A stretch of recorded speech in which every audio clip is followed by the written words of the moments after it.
मां भगवती मंदिर ओडिशा रे अवस्थित एक प्रसिद्ध शक्तिपीठ। एही मंदिर भक्तमानंक पाई बहुत पवित्र एवं शक्तिशाली तीर्थस्थल भावे परिचित। मंदिरर विशेषता मां भगवती को एठारे दुर्गा रूपरे पूजा करा जाए। यह एक पुरातन मंदिर जार इतिहास किछि शताब्दी पुराणा। भक्तमाने विश्वास करती जे मां को दर्शन कले मनोकामना पूर्ण हुए। पर्वपर्वाणी समय मंदिर रे विशेष उत्सव हुए। एही समय बहुत भक्तमाने दर्शन पाई आसंती। मेला भजन पूजा अर्चना भली कार्यक्रम हुए। स्थान और परिवेश बाणपुर चिलिका ह्रद निकटरे थिबारु एठारे परिवेश खूब सुंदर। मंदिर चारिपाखरे शांत एवं धार्मिक परिवेश देखिबाकू मिले।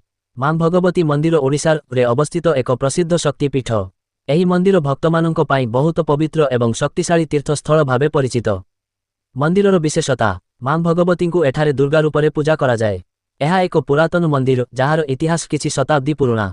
भक्तमाने विश्वास करती जे मां को दर्शन कले मनोकामना पूर्ण हुए। पर्वपर्वाणी समय मंदिर रे विशेष उत्सव हुए। एही समय बहुत भक्तमाने दर्शन पाई आसंती। मेला भजन पूजा अर्चना भली कार्यक्रम हुए। स्थान और परिवेश बाणपुर चिलिका ह्रद निकटरे थिबारु एठारे परिवेश खूब सुंदर। मंदिर चारिपाखरे शांत एवं धार्मिक परिवेश देखिबाकू मिले।